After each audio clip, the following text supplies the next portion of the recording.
लाडकी बहिणीला तिकडे पुरीत डबऱ्यात घाल काय आम्हाला सांगायचं.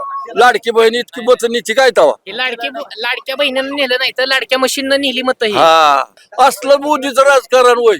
पेट्रोल भरपूर वाढवलंय आणि हे काय करतोय मोदी. म्हणाव तूच फिर एकटा घेऊन गाव महाराष्ट्र फिर म्हणाव तू एकटाच. आम्ही नाही त्याच्यावर राहील. आम्ही घामगाळून कष्ट करतोय शेतीतलं तवा पीक येऊन खातोय. आज आपण मार्कडवाडी गावात आलेलो आहोत. मार्कडवाडी गाव जे आहे राज्याच्या पातळीवर किंवा देश पातळीवर झळकलेलं आहे. शरद पवार यांचं भाषण झालेलं आहे आणि काही दिवसानंतर राहुल गांधी देखील येणार आहे अशी चर्चा आहे. तर मार्कडवाडी गावामधले जे आहे मतदान कुठं चोरीला गेलं असं त्यांचं म्हणणं आहे. तर आपले ग्रामस्थ आहेत, माजी सरपंच आहे ना का? काय नाव तुमचं? दगडूपाराजी मार्केट.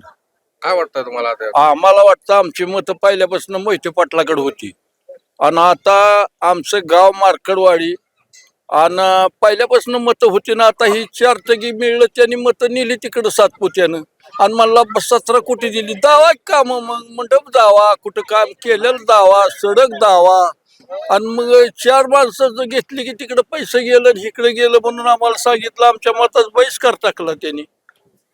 आता एके शिक्याचं गाव ही. एका शिक्क्याचं म्हणजे कोणत्या शिक्क्याचं? मोहिते पाटील, शंकरराव बसणं, इंदिरा गांधी बसणं. आजकाल नाही इंदिरा गांधीची मत सुद्धा मी केली ती. आधी पहिले शिकवायची शिक हाणायला टेबलावर मग पुन्हा मतदान होतं. आधी 8 रोज शिकवायला लागायचं आम्हाला, तेव्हा ती मत करायची होती. आता बटन दाबलं की त्यांनाच मत जाते. त्यांनी या कामाला 2 त्यांना. मशीनवरचं हो परवा बॅलेट पेपरवरचा तुम्ही प्रयोग केला होता, काय झालं? मॅच स्वतः केलं म्हणूनच मी म्हणलं का माझं मी बटन टाकलं तू तटेल म्हणलं मत गेलं कमळाला. कसं म्हणलं थोड्या वेळानं गेलं, थोड्या वेळानं गेलं. मी उभाच राहिलो होतो. मॅच पहिलं मत टाकलंय स्वतः पूजा करून सकाळ सकाळचं. माझ्यावरच चौकशी झाली. मी म्हणलं का मत जाते ते रे बाबा आपल्याला मत कमी पडते. सर बघलेलं म्हणले तुला काय कळतं. मग नाही कळत तर आहे नाही म्हणलं. आता परवा जे आहे बॅलेट पेपरवर मतदान घेण्यासाठी तुम्ही बैठक वगैरे मिटिंग वगैरे घेतली होती, काय झालं त्या दिवशी? आम्हाला घेऊन दिलं नाही ना. आमच्या अट्रॉसिटी केली, गुन्हे दाखल झालं. होऊ द्या म्हणलं फाशी खावा तरी मरायचोय. मग आई जाऊन मरले तर चालेल, पण जगासाठी मरायचं, आपल्यासाठी स्वतःसाठी मरायचं नाही, जनतेसाठी मरायचं. आता काय निर्णय? आता मग बॅलेट पेपर हटलंच नाही तर? नाही हटलं तर राहिलं मतदान. मग काय नाही, आमचं गावच मतांना बघलं काढा, बहिष्कार टाका. ईव्हीएम नाही तर? हा मग आता काका इथं जे आहे ना देवेंद्र फडणवीस 17 कोटी दिलेला दावा आम्हाला. कुठं कुठं कामं केले ते, कुठं सडका केले ते, कुठं बंधारा केलाय, कुठं काय केलं ही दावा होत्या ना. 4 माणसाला गेलं ते तेव्हा ती टोळक तिथं तिकडं आहे आणि मला तिथं म्हणले तुझी पार्टी तिकडं आहे. आता ह्यात पार्टी कशाची आहे हो? नाही आता पार्टी कशाची आहे? लाडकी बहीण काम केली म्हणतात. लाडकी बहिणीला तिकडे पुरीत डबऱ्यात घाल काय आम्हाला सांगायचं.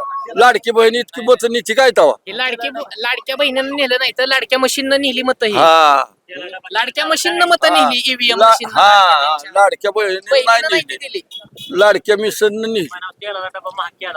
आल्या का केवढा त्याला डबा झालाय गोड तेल. आल्या का सीताफळ केळीचा दर आहे का काय आहे? नुसती टाकून देते ती माणसं रानात बाहेर. असलं मोदीचं राजकारण होय.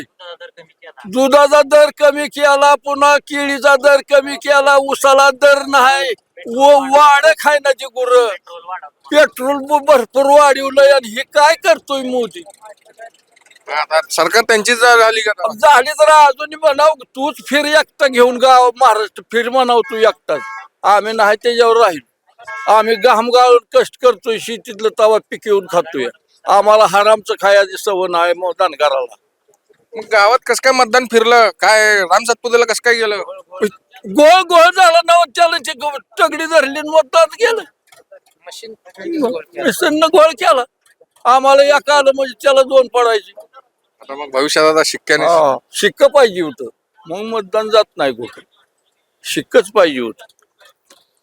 तर आपल्यासोबत होते गावातील माजी सरपंच, यांनी अतिशय कणखर प्रतिक्रिया दिलेली आहे. त्याला काही इंदिरा गांधीनं दुष्काळ पडला तर सुकडी वाटीव सुकडीवर लग्न केली की त्या म्हातारीनं धनगराच्या पोरांची सुकड्या वाटल्या, सुकड्या आणि लग्न केली सुकड्यावर.